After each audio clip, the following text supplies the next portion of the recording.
सभी को सादर नमस्ते। सनातन वैदिक धर्म यूट्यूब चैनल में आप सभी का हार्दिक अभिनंदन है।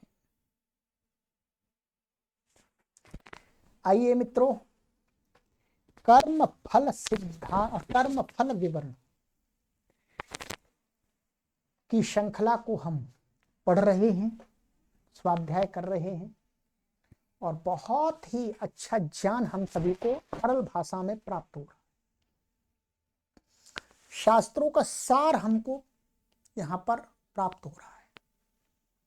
इसलिए आपसे हम निवेदन करेंगे कि आप सभी पाठक अपने परिचितों को कम से कम प्रत्येक पाठक, प्रत्येक दर्शक 100 लोगों को इस चैनल से अवश्य जोड़िएगा। यही आपकी गुरु दक्षिणा है। गुरुओं की दक्षिणा यही होती है, ज्ञान का अधिक से अधिक प्रचार प्रसार हो। ठीक है, तो यदि आप गुरु दक्षिणा देना चाहते हैं और अपने ऋषियों मुनियों के ज्ञान को अधिक से अधिक लोगों तक पहुंचाना चाहते हैं, तो आप गुरु दक्षिणा में हमें 100 लोगों को जोड़ दीजिए उस चैनल में। फिर वो 100 लोग और फिर अपने 100 लोगों को जोड़ेंगे। तो ये ज्ञान का जो यज्ञ है, इसकी जो सुगंध है वो संपूर्ण विश्व के अंदर फैल जाएगी। ठीक है, चलिएगा, आइएगा। 5 कक्षाएं मैंने आपको अभी तक पढ़ा दी हैं जी, अब 6ठी कक्षा होगी। ठीक है, प्लेलिस्ट में हमने कॉलम बना दिया है कर्म फल विवरण। उस पर क्लिक करके आप सभी वीडियो को क्रम से देख लीजिएगा, यदि आपने पीछे की नहीं देखी है तो, तभी आपको अच्छा समझ में आएगा। गत कक्षा में हमने आपको एक प्रश्न पर चर्चा की थी, एक प्रश्न पर विचार किया था।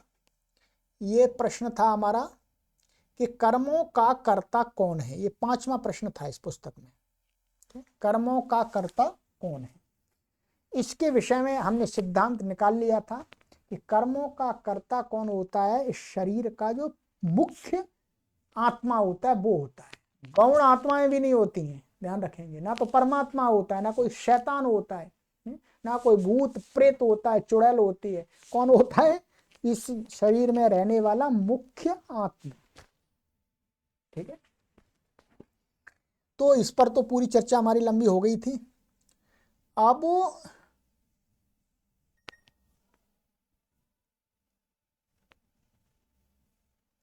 आगे का प्रश्न आ रहा है,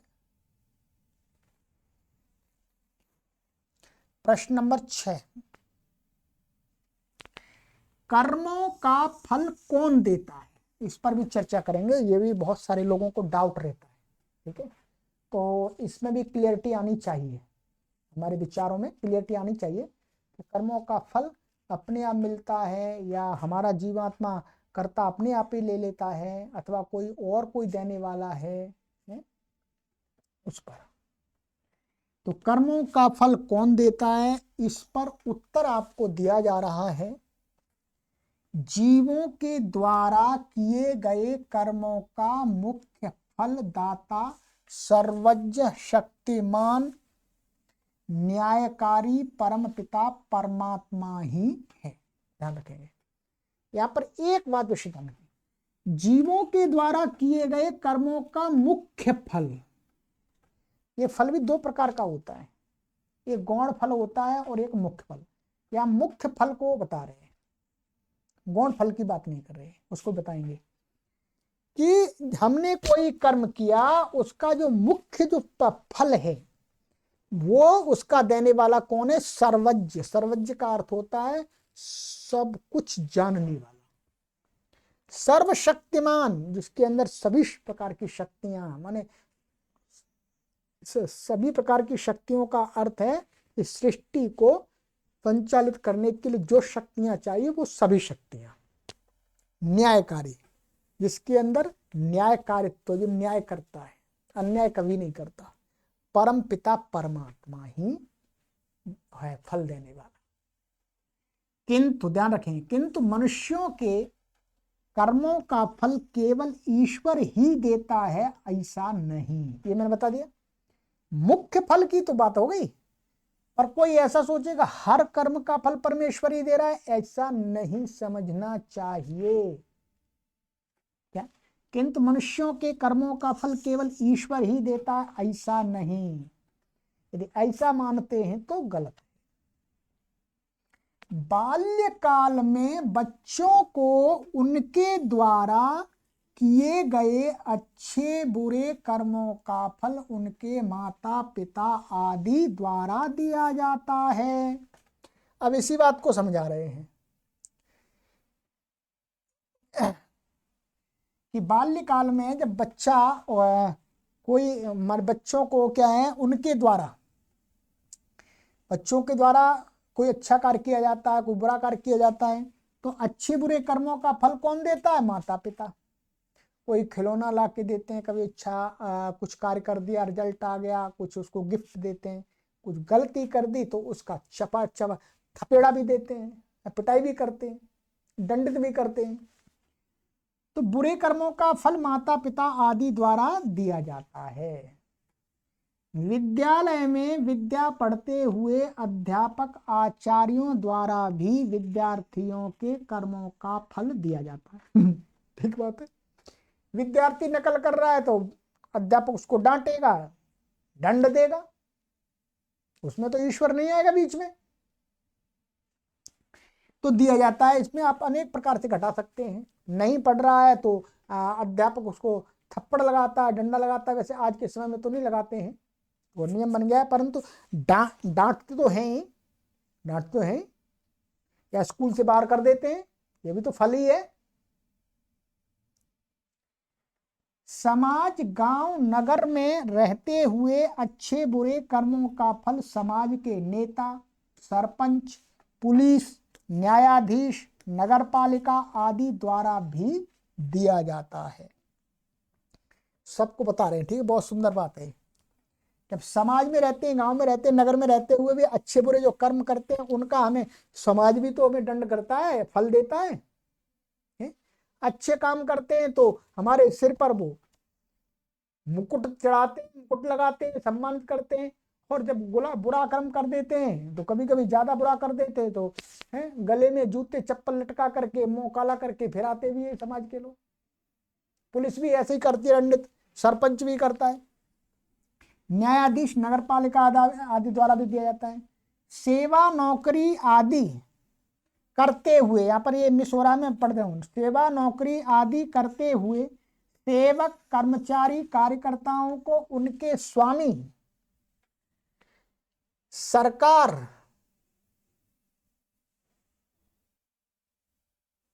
ठीक है,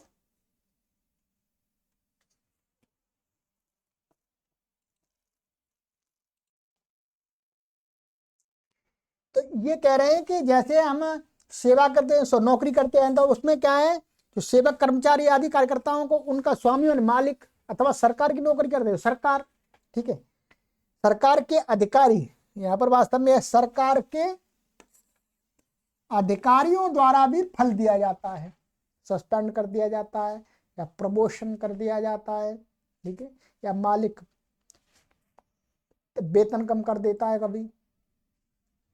किंतु माता पिता से लेकर राजा तक सभी कर्म फलदाता प्रथम तो पूरे कर्मों को ठीक प्रकार देख सुन जान ही नहीं पाते, और फिर अल्पज्ञ, अल्प शक्तिमान, राग द्वेष आदि गुणों से युक्त होने से यह आवश्यक नहीं कि मनुष्यों के कर्मों का पूरा पूरा फल दे, वे कम अधिक भी दे सकते हैं। ये भी बहुत अच्छी बात कही कि भाई ठीक है, माना ये लोग फल देते हैं, परंतु इनको जो कर्म करने वाले उनके कर्मों की पूरी पूरी सटीक जानकारी तो नहीं होती। कभी वो उसके बारे में अधिक इमेजिन कर लेते हैं, कभी कम इमेजिन करते हैं, कभी उसके बदले कुछ कम फल देते हैं, कभी ज्यादा भी दे देते गलती से,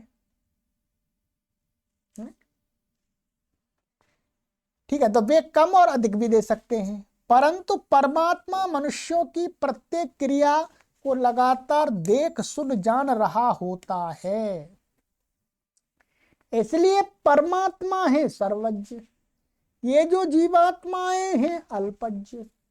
तो इसलिए परमात्मा तो को तो उनके रिकॉर्ड में, रिकॉर्ड मतलब कह सकते हैं परमात्मा की जो ईक्षण शक्ति है, देखने का मतलब परमात्मा ऐसे आंखों से देख रहा है ऐसा नहीं, आंखों से देखना ही देखना नहीं होता, परमात्मा का देखना है ईक्षण शक्ति, वो अपनी ईक्षण शक्ति से जानता है।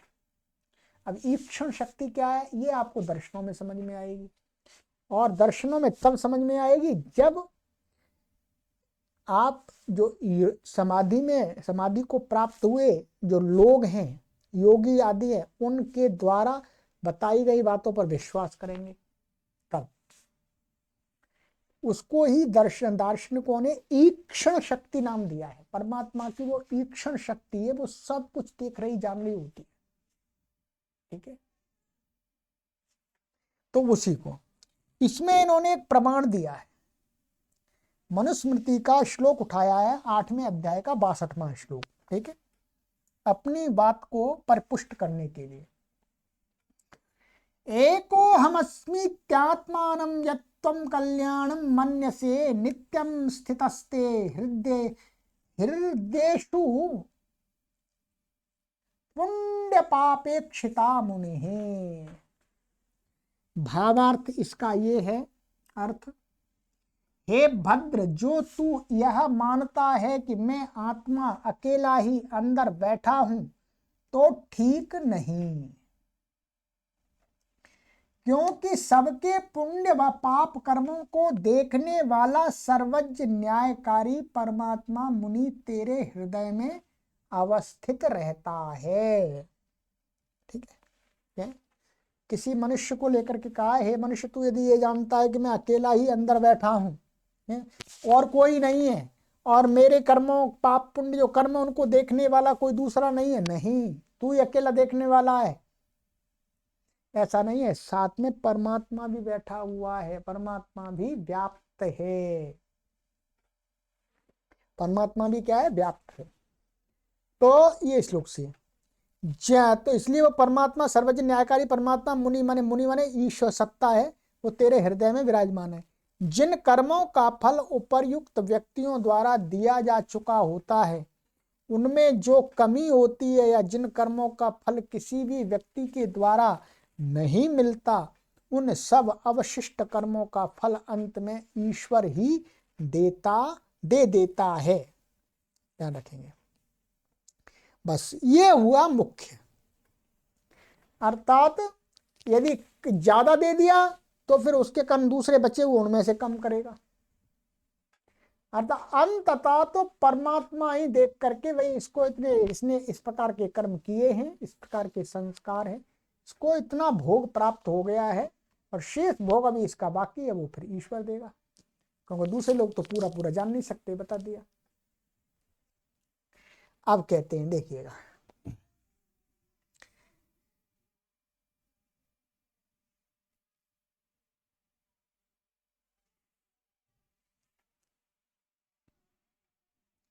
बुद्धिमान व्यक्ति स्वयं भी अपने बुरे कर्मों का फल किन्हीं अंशों तक प्राप्त करता है। देखिए, अबुद्धिमान व्यक्ति, मूर्ख व्यक्ति, अज्ञानी व्यक्ति तो कभी नहीं चाहेगा कि उसके द्वारा जो गलत कार्य कर दिया गया उसको, उसे जो दंड आदि वो स्वयं ले ले। पर जो बुद्धिमान व्यक्ति होता है, विचारशील होता है, वो सोचता है कि भाई मेरे से गलती हुई है, ठीक है, मैं इस गलती का स्वयं ही दंड ले लेता हूं, प्रायश्चित्त कर लेता हूं, क्योंकि मैं अपने आप नहीं करूंगा तो फिर परमात्मा दंड देगा, ठीक है। फिर भी पूरा पूरा नहीं ले पाता, किन्हीं अंशों में, ठीक है, प्राप्त करता है। इसके लिए भी यहां पर ये कह रहे हैं कि एक मनुस्मृति का ही वो अथर्ववेद का एक मंत्र दिया है, अनूनम पात्रम निहितम न एतत् पक्तारम पक्वः पुनराविशाति। यह हमारा पात्र माने कर्माशय, संस्कार का भंडार पूर्ण रूप से भरा हुआ है, इसलिए फल देने में समर्थ है। ये पके हुए समर्थ कर्म हम कर्ता को ही फल देने वाले होते हैं।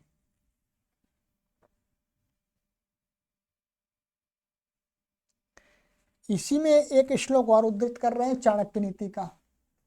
स्वयं कर्म करोत्यात्मा स्वयं तत्फलमश्नुते स्वयं भ्रमति संसारे स्वयं तस्मात् विमुच्यते। स्वयं आत्मा ही कर्म करता है, उसके अनुसार फल भोगता है तथा कर्मों के अनुसार ही विभिन्न योनियों में जन्म लेकर संसार में भ्रमण करता है और स्वयं ही अपने पुरुषार्थ से संसार के बंधनों और आवागमन के चक्र से छूटकर मुक्ति प्राप्त करता है। इन दो श्लोकों से ये बताना चाह रहे हैं कि मनुष्य कर्म करने के पश्चात ही फल प्राप्ति का अधिकारी है। उस फल को कुछ अंश में दूसरे लोग भी दे देते हैं, परंतु अंततः तो परमात्मा ही देता है। ठीक है, तो इसलिए व्यक्ति स्वयं ही कर्म करके फल पा सकता है, किसी दूसरे व्यक्ति का फल नहीं पा सकता। ये वास्तव में इन श्लोकों से, ये चाणक्य नीति में बहुत सारे लोग इसका ऐसा अर्थ लगा लेते हैं कि ये श्लोक ऐसा कह रहा है ये आपका आत्मा स्वयं ही कर्म करता, अपने आप ही फल ले मिल जाता है उसको, वो तीसरे की किसी की आवश्यकता नहीं है। ऐसा नहीं, ये श्लोक यही केवल बताता है कि जब मनुष्य कर्म करेगा तभी उसको फल मिलेगा, अन्यथा नहीं मिलेगा। गलत कर्म करेगा तो गलत ही फल मिलेगा, अपने आप ही गलत मार्ग पर चलेगा, अर्थात तो उसको ईश्वर फल रूप में गलत मार्ग का ही वो निर्देश करेगा कि अब इस गलत मार्ग पर चल और अपने जो गलत किए हुए कर्मों का फल भोग। ये वास्तव में इसका भाव है। ठीक है, तो ये हो गया। ठीक है, अब ये हो गया हमारा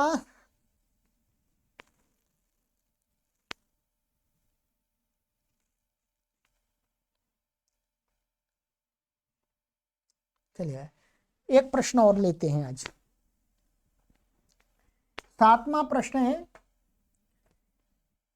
कृत काच। इसका मैंने इसका सार ये निकल के आया कि कुछ रूप में तो हमें दूसरे लोग भी हमारे कर्मों का फल दे देते, पर अंततः तो जो भी कुछ बच जाते हैं कर्म जिनका हम फल नहीं मिलता, उस फल को परमात्मा हमें देता है जाति, भोग और आयु के रूप में। जाति, भोग, आयु के रूप में। चलिएगा, अब 7वां प्रश्न इन्होंने उठाया है कृत कारित व अनुमोदित कर्मों का फल न्यूनाधिक होता है या समान। कृत का तो बताया था आपको, कृत माने स्वयं किए हुए कर्म, स्वयं की चेष्टा से, मैं स्वयं विचार करके चिंतन किए हुए जो कर्म है, इसमें किसी दूसरे का सहयोग नहीं है। कारित कर्म क्या बताए थे, किसी दूसरे के आदेश पर किया गया कर्म कारित कर्म हो गया, उसमें भी कर्ता ही प्रधान होता है। और अनुमोदित, किसी ने आदेश नहीं दिया, हम कर रहे हैं और दूसरे लोगों को सपोर्ट किया, सहयोग किया, उत्साहवर्धन किया, ऐसे कर्म। तीनों प्रकार के कर्मों का जो फल होता है वो समान ही होता है क्या इसका ज्यादा होता है, इसका कम होता है, इसका ज्यादा होता है, इसका कम होता है, ये शंका आ सकती है। उत्तर दिया है परिस्थिति विशेष को छोड़कर सामान्य रूप से कृत कर्मों का, माने स्वयं किए हुए बुरे कर्मों का फल कारित करवाए हुए तथा अनुमोदित समर्थित कर्मों की अपेक्षा अधिक होता है। ये तो सही बात है। स्थिति विशेष को छोड़ दिया, कभी स्थिति बनेगी वो अलग बात है, वहां पर विचारणीय विषय है। सामान्य रूप से जिस कर्म को मैंने अपने स्वयं ही विवेक से किया है, या गलत किया है या सही किया है, उसका जो फल मिलेगा, और किसी आदमी ने मुझसे कराया अथवा मैं कर रहा था, मुझे किसी ने और सपोर्ट कर दिया तो मैंने और ज्यादा कर दिया, उन दो प्रकार के कर्मों से अपेक्षा हमें जो स्वयं के विवेक से किया हुआ कर्म है, जिसमें किसी ने कोई आदेश नहीं दिया, किसी ने कोई सहयोग नहीं किया, किसी ने अनुमोदन नहीं किया, उनकी अपेक्षा से कर्म का फल इसमें अधिक मिलेगा कृत में, जो करता है उसको। क्योंकि ये वाला जो फल है कारित और अनुमोदित, ये कुछ फल उसको भी जाएगा। जिसने अनुमोदन किया है, समर्थन किया है, जिसने आदेश लेकर के करवाया, उसका कुछ आंशिक फल उस क्रिया का उसको भी जाएगा, तो कम हो जाएगा अपने आप ही। परंतु जो स्वयं ही किया है उसका फल तो अपने आप ही मिलेगा। क्योंकि अति द्वेष आदि प्रवृत्ति पर व्यक्ति स्वयं ही हिंसादि दुष्कर्म करता है। अति उग्रता पर व्यक्ति का धैर्य सहन शक्ति नष्ट हो जाती है। किसी से कार्य करवाने में प्रायः समय का अधिक लगना, कर्म का अनिश्चयात्मक होना तथा पूर्ण रूप से संतोष का न होना आदि दोष होते हैं। जब व्यक्ति स्वयं ही किसी कर्म को करता है तो उसे तृप्ति संतोष होता है, ऐसा भी देखने में आता। ठीक भाई, मानिएगा किसी ने कोई गलत काम करवाया मेरे से, मैंने कर दिया, तो फिर मैं उस करने के बाद मुझे लगा अरे भाई ये तो गलती हो गई, तो मैं क्या है वो भाई उसने करवाया उसके ऊपर भी डालूंगा, भाई उसने तो कहा था तभी तो मैंने किया। पूरी जिम्मेदारी, पूरा उत्तरदायित्व, पूरी रिस्पॉन्सिबिलिटी अपने ऊपर नहीं लूंगा। किसी मैं कोई काम कर रहा, किसी ने अनुमोदन कर दिया, करो करो करो करो, मैंने कर दिया, बाद में लगा ये तो गलत हो गया, भैया नहीं नहीं नहीं उसने भी मुझे सपोर्ट किया था भाई, और उसको भी दंड मिलना चाहिए। ठीक है, परंतु जो स्वयं ही किया तो उसका तो पूरा हाँ जी मैंने अपने आप ही गलती की है जी, इसका फल मुझे ही मिलना चाहिए, और किसी ने उसमें कुछ किया ही नहीं है, मैं तो उसका अधिकारी हूं। तो यही तृप्ति, यही संतुष्टि बता रहे हैं। अच्छा कर दिया तो भी संतोष है। ठीक है, तो ये आ गया हमारा सरल है, कुछ कठिन नहीं है इसमें, तो सामान्य है। कृत से कारित कर्मों का फल कब मिलता है, समझिए, कृत से कारित का फल, क्योंकि कराने वाले व्यक्ति का कर्म अन्य कर्ता के अधीन होता है। ठीक है, उसके कर्म का एक भाग बट जाता है, जो कराने वाला उसको ही मिलेगा। कर्ता व प्रेरक में कर्म फल बट जाता है, कर्ता हो गया और जो करवाने वाला उसमें बट गया फल। यदि कर्म कृत व कार्य दोनों से युक्त है तो इस प्रकार की अनेक परिस्थितियों में अपवाद रूप से कर्म करने वाले की अपेक्षा कराने वाला या अनुमोदन करने वाला व्यक्ति अधिक दोषी होता है। ध्यान रखेंगे। इनका कहना यह है कि यदि कर्म कृत है,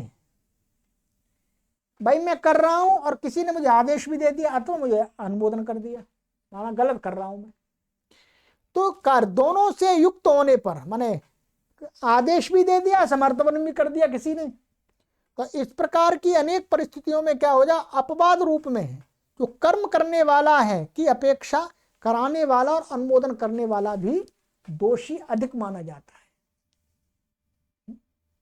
भाई माना मैं तो अपने विवेक से, मेरा विवेक नहीं था उतना, मैं तो गलती कर रहा था, परंतु वो जानकार व्यक्ति ने उसको मुझे और आगे जिसको बोलते हैं पेड़ पर चढ़ा दिया, हाँ आदेश कर दिया, समर्थन कर दिया, मैंने और कर दिया पूरा, तो उसका फल अधिक उसको जाएगा। क्या बता रहे, अपवाद रूप में, हर जगह नहीं ये बात,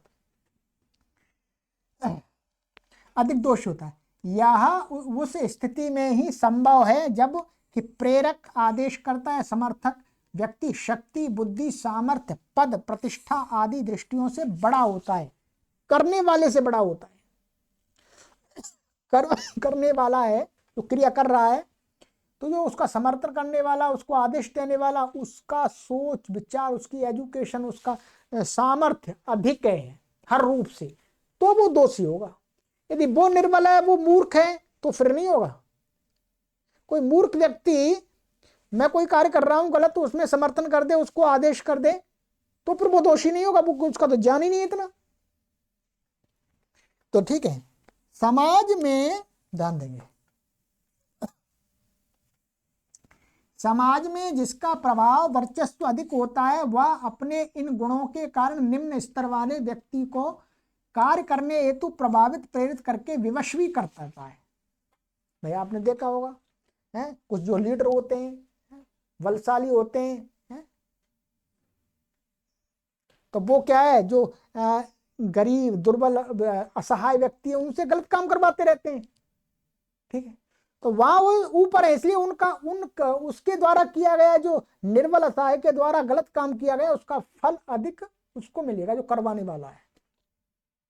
ठीक है, इससे साक्षात कार्य करने वाला कर्ता व्यक्ति भय प्रलोभन स्वार्थ आशंकित हानि आदि कारणों से किसी कार्य को गलत जानता मानता हुआ भी कर देता है। ठीक है, इस स्थिति में ध्यान देंगे, इस स्थिति में साक्षात्कर्ता प्रेरक आदेशकर्ता व्यक्ति की अपेक्षा कम दोषी होता है। अब सिद्धांत ये निकल के आया, क्या निकल के आया कि सामान्य रूप से तो कृत कर्म का फल अधिक मिलता है कर्ता को, कारित और अनुमोदित कर्म का कम मिलता है। परंतु उसमें भी देखा जाएगा कि जो अनुमोदित है और कारित है, यदि करने वाला व्यक्ति कमजोर है, सब प्रकार से वो उतना नहीं है जितना कराने वाला है अनुमोदित करने वाला है, तो उस स्थिति में कारित का और अनुमोदित का अधिक फल किसको जाएगा, उसको जाएगा। कृत कृत जिसने किया है उससे अधिक उसको जाएगा करवाने वाला अनुमोदित करने वाले के। बस ये सिद्धांत निकल के आ गया। ठीक है, तो कर्म का फल तो आपको ये बता दिया। तो आज हमारे दो प्रश्न हो गए जी, एक हो गया कृतकार्यता अनुमोदित, इनका फल कम ज्यादा होता है, बता दिया आपको, समझा दिया। दूसरा फल को देने वाला वस्तुतः दो प्रकार के हमने श्रेणी बना दी है, एक परमात्मा फल देता है, ठीक है, और एक जो समाज के लोग आदि जो भी है वो देते हैं। ठीक है, अंततः तो परमात्मा ही हमें फल देता है। ये प्रश्न था हमारा, कर्मों का फल कौन देता है। अब अगली कक्षा में हम आपके लिए प्रश्न लेकर के आ रहे हैं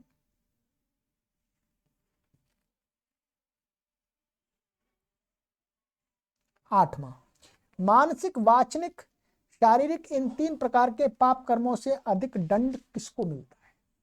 ठीक है, चलिएगा शेयर करते रहिएगा अपने मित्रों को, चैनल से अवश्य जोड़िएगा अधिक से अधिक लोगों को। आप सभी को सादर नमस्ते।